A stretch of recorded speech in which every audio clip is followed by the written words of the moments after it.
Hello friends, welcome to my YouTube channel. This is Dr. Sunita Sharma.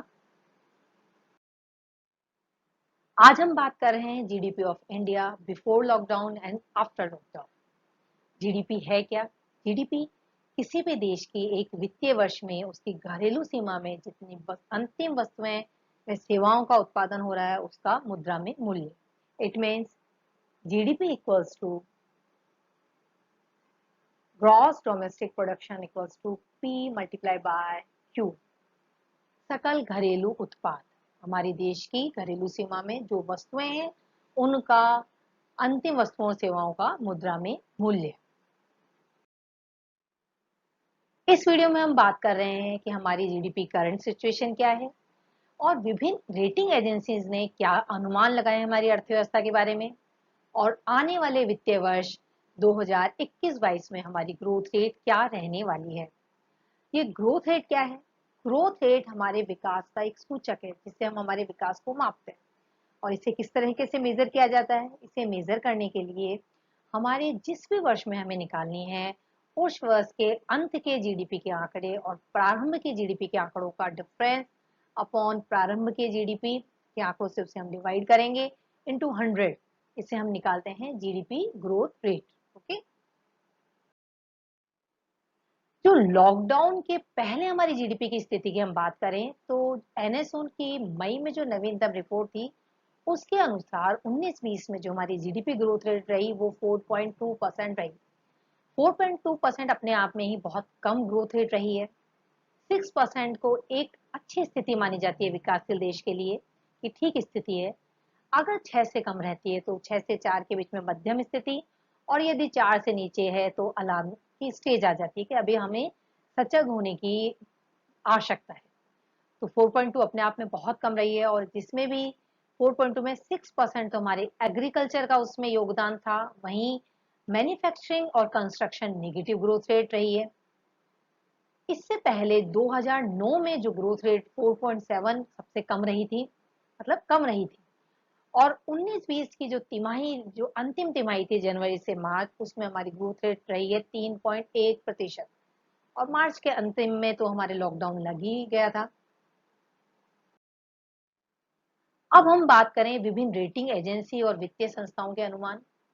जो CRISIL rating agency है उसने अनुमान लगाया है कि हमारी जो ग्रोथ रेट है जीडीपी की वो 1.2% लगभग कम हो जाएगी। उसने माना है कि लॉकडाउन के पीरियड में उसने मान रहा था वो क्रिसिल कि हमारे 10 लाख करोड़ का हमें नुकसान हुआ है लॉकडाउन के पीरियड के अंदर, क्रिसिल ने बताया। वहीं एसएनडीपी ने बताया कि जो हमारी ग्रोथ रेट है वो लगभग 5% से कट डाउन यानी कम हो जाएगी। वहीं हम बात करें एसबीआई इको रिपोर्ट की, तो इसके अनुसार भी हमारे जो वित्तीय वर्ष 2020-21 में हमारी जीडीपी है वो 6.8% का उसमें डिक्लाइन होगी, और आने वाले जो 4 साल हैं उसमें वो वापस रिकवर कर सकती है। फिच रेटिंग एजेंसी ने बताया कि जो इकोनॉमी है उस पर बहुत प्रेशर आने वाला है, और जो ग्रोथ रेट है वो हो सकता है 5% तक कम हो जाए।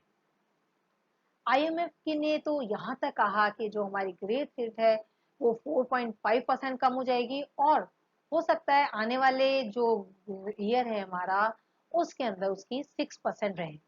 बीच में आईएमएफ ने निगेटिव तक बताया था कि हो सकता है कि निगेटिव भी हो जाए बीच में।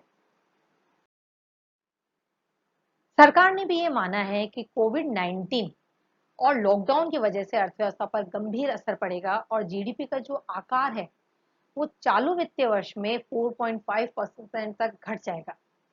वित्त मंत्रालय के आर्थिक जो मामलों का विभाग है उसने 6 जुलाई को जो रिपोर्ट जारी की और उसमें बताया कि जो हमारी जीडीपी है जिसका आकार क्या है, लग 203 लाख करोड़, और उसमें 4.5% की गिरावट का मतलब है कि 9.13 लाख करोड़ की कमी आने वाली है।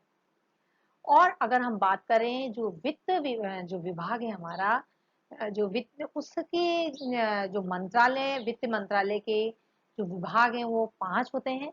उसमें व्यय विभाग है, राजस्व विभाग है, विनिवेश विभाग है, और आर्थिक मामलात का विभाग है, और साथ ही एक वित्तीय सेवा विभाग है।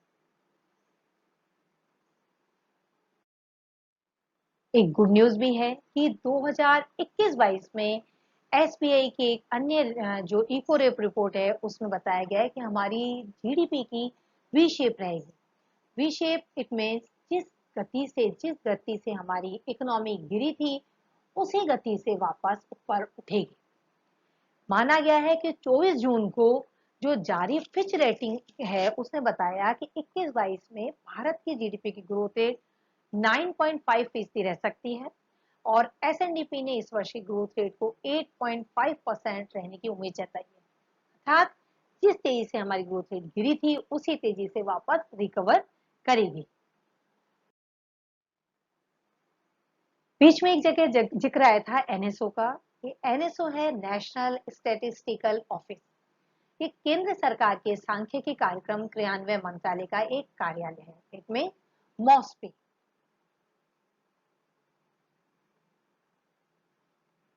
Ministry of statistics and programme implementation जो देश की अर्थव्यवस्था पर नजर रखता है, इसके अध्यक्ष महानिदेशक स्तर के अधिकारी होते हैं। एनएसओ का मुख्य काम राष्ट्रीय स्तर विभिन्न क्षेत्रों में बड़े पैमाने पर सैंपल सर्वे करना है। मुख्य रूप से विभिन्न सामाजिक व आर्थिक विषय, उद्योग आदि पर देशव्यापी घरेलू सर्वेक्षणों के माध्यम से प्राथमिक आंकड़े एकत्र किए जाते हैं। केंद्र सरकार ने मई 2019 में सीएसओ और एनएसएसओ को ये ध्यान रखना है, सीएसओ और एनएसएसओ, जहां पहले सीएसओ हमारे राष्ट्रीय आय के आंकड़े एकत्र करता था, फिर एनएसएसओ हमारे गरीबी बेरोजगारी इनके आंकड़े एकत्र करता था। इन्हें दोनों को मर्ज कर दिया गया है और नई संस्था बनी है NSO. NSO national statistical office और यही अब अर्थव्यवस्था के आंकड़े एकत्र करेगी। जो इको रैप रिपोर्ट दी गई थी एसबीआई के द्वारा, यह रिपोर्ट एसबीआई की ओर से भारत की अर्थव्यवस्था को लेकर हर माह जारी की जाती है और इसमें विभिन्न सूचकांकों के आधार पर अर्थव्यवस्था की स्थिति का आकलन किया जाता है। अभी जून में यह रिपोर्ट जारी की गई है और इसमें जुलाई 20 के पूर्वानुमान व्यक्त किए गए हैं।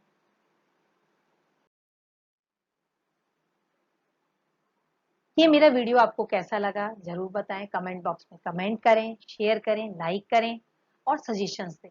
धन्यवाद।